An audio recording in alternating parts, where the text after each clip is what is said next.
بسم اللہ الرحمن الرحیم الحمدللہ رب العالمین الصلاۃ والسلام علی خاتم النبیین اللہم صلی علی سیدنا محمد وعلی آل سیدنا محمد۔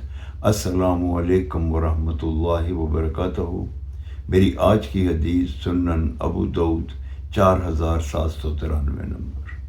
امام المرسلین خاتم النبیین حضرت محمد صلی اللہ علیہ وآلہ وسلم نے ارشاد فرمایا، اے عائشہ، بدترین ہیں وہ لوگ جن کی زبان کے شر سے بچنے کے لیے ان کی عزت کی جائے۔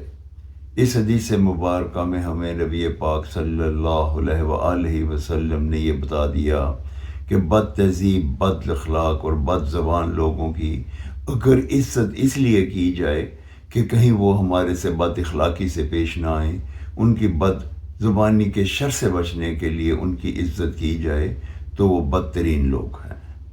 السلام علیکم ورحمۃ اللہ وبرکاتہ۔